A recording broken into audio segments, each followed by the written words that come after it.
அன்பார்ந்தவர்களே, ஒருவர் தீய செயலை செய்கிற போது அவருக்கு கைமாறாக தீய செயலை செய்யாது நல்ல செயலை செய்கிற போது அங்கே நன்மையும் மகிழ்ச்சியும் மலரும். ஜெர்மனியின் வரலாற்றில் ஜெர்மனி கிழக்கு ஜெர்மனி, மேற்கு ஜெர்மனி என 28 ஆண்டுகளாக பிரிந்து கிடந்தது. 2 நாடுகளையும் பெர்லின் சுவர் பிரித்து வைத்தது.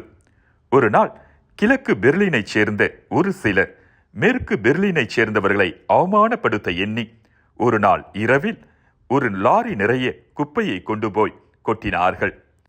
அதை பார்த்த மேற்கு பெர்லினைச் சேர்ந்தவர்கள் கோபப்படவில்லை. பழிக்கு பழி வாங்கும் விதமாக மீண்டுமாக குப்பைகளையோ கழிவுகளையோ கிழக்கு ஜெர்மனியின் பக்கம் கொட்டவில்லை. மாறாக அவர்கள் அனைவரும் ஒன்று சேர்ந்து ஆலோசித்தார்கள்.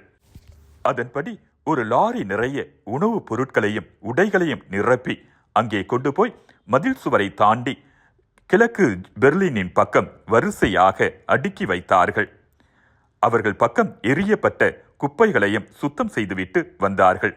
மேலுமாக தன்னிடம் என்ன இருக்கிறதோ அதைத்தான் கொடுப்பார்கள் என்ற ஒரு குறிப்பினையும் அங்கே எழுதி வைத்துவிட்டு வந்தார்கள். அதை பார்த்த கிழக்கு பெர்லினைச் சேர்ந்த குப்பைகளை கொட்டிய அவர்கள் வெட்கி போனார்கள். அடுக்கி வைத்திருந்த உணவுப் பொருட்களை நன்றியோடு எடுத்து பயன்படுத்த ஆரம்பித்தார்கள். இந்த செய்தி 2 பக்கமும் வேகமாக பரவியது. மெல்ல நட்பு மலர்ந்தது. பனிப்போர் முடிவுக்கு வந்தது.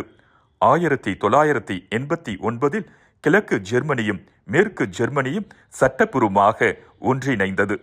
அவர்களை பிரித்து வைத்த அந்த பெர்லின் பெரும் சுவர் இடித்து தள்ளப்பட்டது. ஒரு தீய செயலுக்கு பதிலாக தீய செயலை செய்யாது நல்ல செயலை செய்ததன் விளைவு 2 நாடுகளும் ஒன்றாயின. ஒரே நாடாக வல்லமை படைத்த நாடாக மீண்டும் பிறந்தது ஜெர்மனி.